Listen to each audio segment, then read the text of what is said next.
Hola, ¿cómo estás? Bien, ¿y tú? Anyway, I think I'm doing this show like several times because I'm in a place where the Wi-Fi is like really slow. So, anyway, I was watching Ayanla Van Zant. Ayanla. I think this will. So she was in a situation where it just kind of upset me because the show has like a lot of forced interaction. So like growing up as a kid, my grandmother used to make me eat meat, and I don't think that she knew that I was like, I don't know if I'm allergic to meat. I don't say I'm allergic to meat, but meat will actually make me gag. Like some chicken will like actually just like I just it has to be a certain taste. I can taste it if it's old. I just have a finer palate than some people. Um, some water like it today is like I tasted the water. I was like, did this come from the fucking toilet? Like it's like it actually smelled like toilet. It tasted like toilet water. I don't think that's what it's like. It tastes like the toilet water smell. You know what I'm saying? So it's like, is this real water? Um. So yeah, I'm just not. I don't know. I'm just not a person that likes to be forced into interactions like this. So um especially when like people are forcing me to see my abuses and different things like that. So I was like, she really does force interactions with people. Or so the little boy said, I'm scared of my mother. And she said, no, bring the mother in here. Instead of her asking the questions like um instead of her asking the questions like, and this is not being critical, like I'm not trying to be a hate, I'm just saying some things can be better. Instead of her asking the questions first, like, why are you scared of your mother? Do you think that she will attack you? You know, all this different stuff. She's like forcing these people to do this, and it's like, okay, well, we on TV, so whatever. So it's like, it's not, nobody wants a forced interaction. You know, um, you have to be ready for it. It has to be a mental process where you can take it on. I don't want to open my door and I see somebody that abused me. Whether I can fight him now or not, I don't want to see him. Um, I don't want them interrupting my life either. So then what happens is there was another interaction where this is the one that upset me first. There was a mother and a daughter, and the mother was sleeping with a woman, and she didn't tell her daughter. She said, "Why didn't you tell your daughter?" I'm not gonna wake up one day and just be like I'm fucking that man.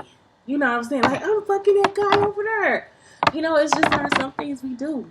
It's not like it's not her business. Like it was not her business at all that she fucking some man. And so she starts a fight with them, and then the woman walks off, and then she stays and talks to the door, and it's like, why would you start a fight with these people? Like you were supposed to actually help them communicate. Like you could have just like said, "Hey, daughter, it really wasn't your business." But then when they further the conversation, you find out that the mother was very upset about it. And so if she found that out, she could have said, "Okay, so now that you've spoken, you were upset about that. You know, because did you care about this woman?" Because that was the main point of what was going on, is that the mother really did care about the woman. And so the mother was very upset. She got very jealous about the daughter and the woman. But it was only because she didn't say anything. But at the same time, the woman could have spoken up about it too. So let's find a place where we can both see each other's points. And the points that she was pointing out, I'm just like, that's not what's going on. The mother really loves that woman. And the daughter is now sleeping with that woman. And the woman put herself in a position to be in between a relationship like that. And so that was what it was. It wasn't like she not going to slap somebody that she don't care about. She's not going to get that emotional about it. So anyway, that's when I came up with these things where it's like, make your relationships where it's easier to communicate, even at the conflict. So make sure you have good eye contact. Make sure you start to listen better. Make sure you ask open-ended questions. See, because she'll be like, she'll just give like these yes or no questions, and it's like you really want to know how did you feel about her. Tell your daughter how you felt about her, so then your daughter starts to understand. Okay, because her daughter didn't know that. Be aware of body language. And she tried everything. Now she even stood up. Her daughter was sitting down. So her daughter was still there to openly listen and communicate. Her mother was like, I gotta get the fuck away. Know the purpose of your communication. The whole purpose of that communication was to tell. The whole purpose of the communication was for her really to tell her daughter why she was interacting or lashing out against this woman. And that was why, because she really did like the woman. You see, she enjoyed the relationship that her and the mother had, that she and her had, because that's the mother. And she wasn't telling him. That's it. And that, even though that happened, she still didn't have to tell them because the woman actually knew. And so the mother was right to be mad at the woman and not as mad at her daughter. You see, be certain that you're understood. I mean, that you understand. So it's like neither one of them had a chance to understand because this woman started a fight. She's Yanla Van Zant started a fight. She started the argument. So it made no sense for her to be like, well, somebody was wrong in this situation or whatever, because she's like, there's no listening going on right now. Be certain that you are understood. Yeah. Be certain that this person is understanding what's coming out of your mouth.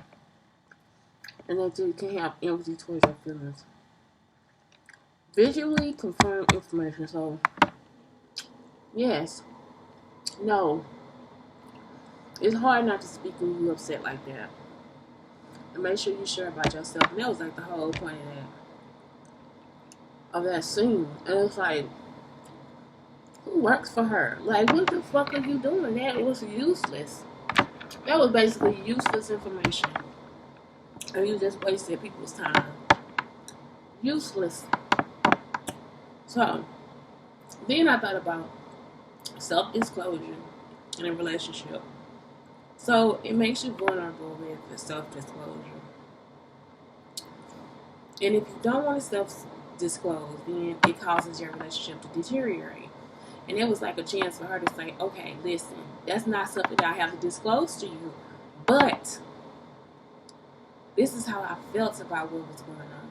So her mother never had a chance to like actually start to feel vulnerability, and she did not feel safe enough to feel that either. So partners feel unneeded. So in that case, the mother walked away because she like, I'm not safe here. I can't tell you exactly what I'm feeling. Let me get the fuck up out of here. And that's why the mother keeps running away. So it's like, I don't even want to continue to watch these shows because I'm just like, the person that's therapizing you needs therapy too, because it's like you not seeing that you just started an argument out of nowhere. Also, not sharing causes loneliness, isolation, and resentment. But that's only if you see it in a negative way. And that's what I'm saying. It does cause it. But if I'm forever thinking that because I'm gay or because I'm straight or whatever, or because I'm a male, I'm a female, you see what I'm saying? If I start having all these issues that hold me back, then that's what's going to happen. But then there's some things that you need to self-disclose when you're dating. Like HIV and AIDS, if you are an addict, your marital status, and anything else that can hinder you guys from moving forward. You don't have to tell people, but if you don't want to move forward in a relationship, you don't have to, you know what I'm saying? If you want to move forward in a relationship, then start opening up people, because this world is not going to get better if we just sit here just not communicating at all. I don't know. Today was a disappointment. It's like this is actually on fucking TV. Like, you just started an argument, got up, and let them get up and walk away. It's never going to be fixed. Never. So, yeah. And the forced interactions with the children, I don't like that either. But anyway, it's Shantae Brown Sugar Talk on the Black Unicarns. And it's like my first installment of this show. I'll do the same thing tomorrow, but I just want to kind of get it out today. Just because the internet is like super slow. Just make sure that you're talking to people and not arguing. Make sure when it's time to communicate or start a new communication that you do it in an easy and calm way, so that you create a world where it's easy for people to talk to you and you can talk to them. And just make sure you reveal yourself sometimes. Sometimes you gotta be vulnerable. And if you're comfortable enough, then go ahead and share. Have a great day.